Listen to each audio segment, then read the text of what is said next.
Alright, I'm here with Golda and we're going to talk a little about sexual health. Golda, can you tell me some of the things that your family taught you about sexual health when you were growing up?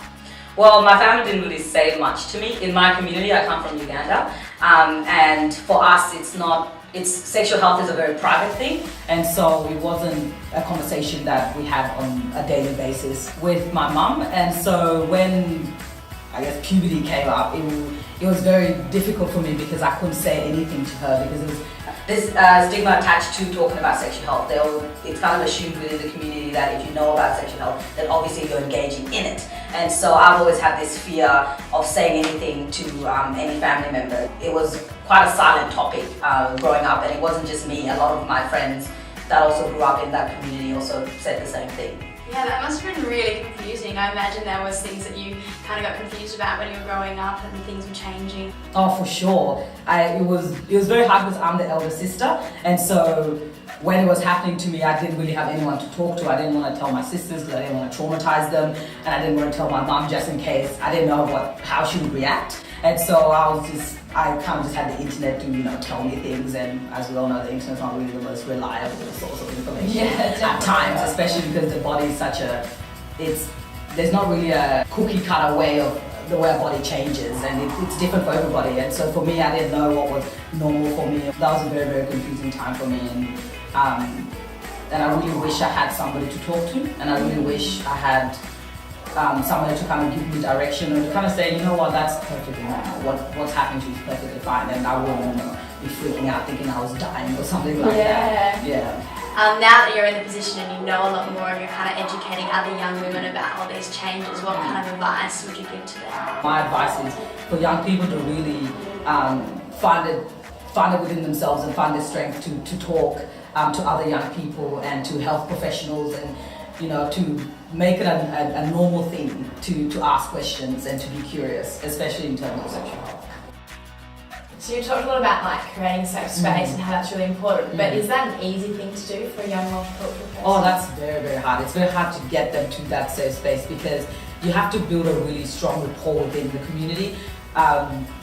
Just from my experience, it was very hard for me to trust people just from the environment that I came from. There was a lot of betrayals that I've experienced. There's a lot of mistrust within not only the sector, but within the health sector as well. And so to convince a young person that they're coming into a safe space is very hard because they don't know you from the beginning. So they might say, well, what are you going to do with this information? Who are you going to tell? So I can't ask you these questions because I'm not sure what your motives are. So creating a safe space is easier said than done, but it's not impossible. Obviously, it's the more you talk to someone, the more you treat them as a person, and you treat them with respect, it's very easy then to build that rapport, and then talking about all the different aspects of sexual health and healthy relationships.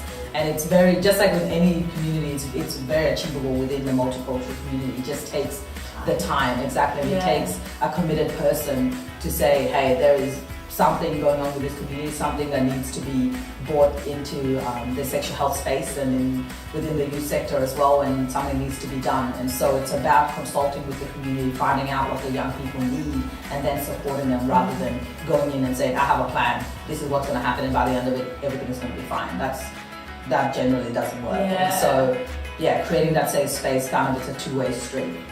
So I imagine it takes a really long time, but what advice would you give to an individual that needs someone to talk to, some advice right now? Is there somewhere that you could recommend they could go? The YEP group, just because we are a very mixed group of people, and we have a wealth of knowledge amongst us, because diversity only brings a wealth of knowledge.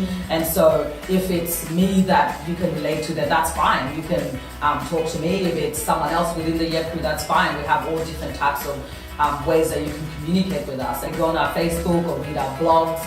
Young people to us is the center point, and for me, being a multicultural young person, I'm very proud of the fact that I can talk to another person that I know what they've gone through, and I understand what it's like to come from that community and all the complexities of it.